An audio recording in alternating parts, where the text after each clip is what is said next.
Hi friend, कशा आहात? स्वागत आहे माझ्या चॅनलवर तुमचं। बघा, छान एक असं सुंदर असं रेसिपी घेऊन आली आहे मी। ह्याला पोकळ झुणका म्हटलं जातं। तुमच्याकडे काय म्हणतात मला हे नक्की सांगा।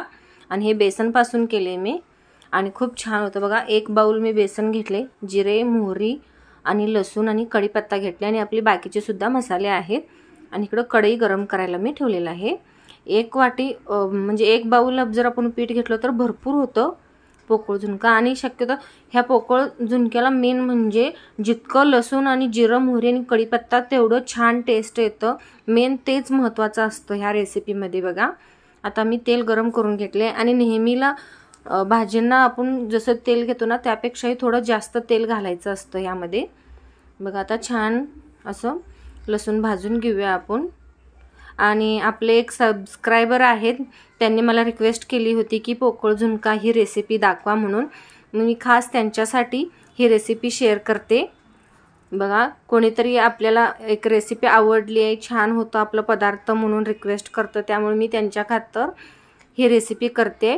आणि मी त्यांची आभारी सुद्धा आहे, कारण त्यांना माझी रेसिपी आवडतात म्हणून। बघा, आता मी छान यामध्ये जिरं आणि मोहरी आणि कढीपत्ता आणि तीळ सुद्धा घालायचं आहे यामध्ये। मी मगाशी दाखवलं नाही तुम्हाला, पण तीळ सुद्धा घालायचे, छान चव येते ह्याला। आता हे आपलं बघा छान खरपूस असं लसूण भाजलेलं आहे आपलं।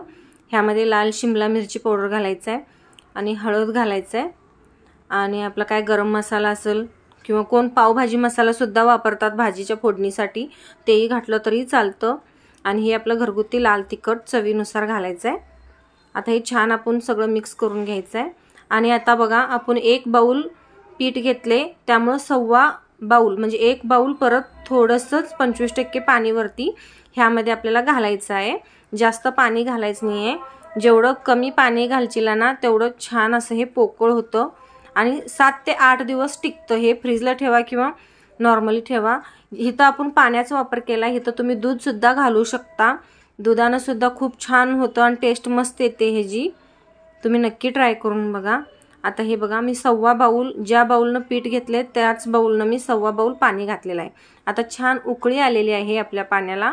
हे थोडं थोडं करून घातलं तर चालतं किंवा एकदम घातलं तरी चालतं। पीठ जर जास्त असेल तर तुम्ही थोडं थोडं करून घाला। मी थोडंसंच पीठ घेतले, त्यामुळे बघा मी एकदम घातलेलं आहे।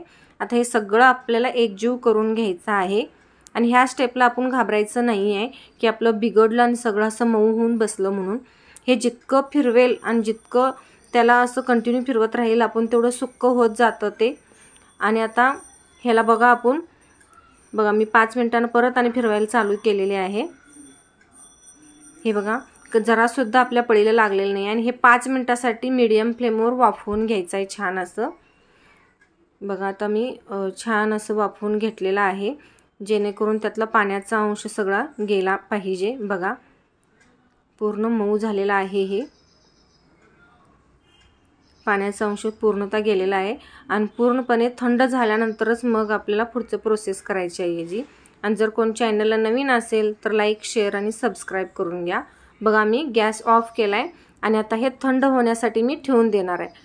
म्हणजे पूर्ण कोमट व्हायला पाहिजे ते, पूर्ण पण थंड नाही, म्हणजे आपल्याला हात लावता येईल इथपर्यंत थंड झालं पाहिजे ते। अशाच छान मी तुमच्यासाठी रोज नवीन रेसिपी आणत जाईन। लाईक आणि शेअर आणि सबस्क्राईब नक्की करा। आणि व्हिडिओ आवडला का मला हे नक्की सांगा तुम्ही कमेंट्समध्ये। बघा, आता हे पळीनं मी बघते, बघा कसं सुट्टं व्हायला लागलेलं आहे ते सगळं आपलं। आता बघा, हे कोमट आहे म्हणून मी हातानं बघितले पहिला, जास्त अजून गरम आहे की कोमट आहे। बघा, कोमट झालेलं आहे। मी आता हे पळीच्या साह्यानं सगळं आता सुट्टं करून घेणार आहे। बघा, मी दाखवते तुम्हाला। तुम्ही अशी पळी घेतलं तर चालतं किंवा दुसरं काही घेऊन त्याच्यानं तुम्ही केलं तर चालतं। बघा, मी फक्त 3 ते 4 वेळाच असं उलतं पालतं केलेलं आहे, तरी ते बघा सुट्टं व्हायला लागलेलं आहे, चिटकत नाही आहे एकाला एक। आता बघा, आपण छान गार्निशिंग करून घेऊया। भाकरीसोबत खूप छान लागतं, दही, भाकरी आणि ही पोकळ झुणका मस्तच अप्रतिम। तुम्ही जर कुठं बाहेर प्रवासात जाणार असाल 3-4 दिवसासाठी तर हे तुम्ही करून घेऊन गेलात तरी एकदम उत्तम आहे प्रवासासाठी। बघा, कसली भारी झाली। आणि व्हिडिओ पूर्ण बघितल्याबद्दल थँक्यू।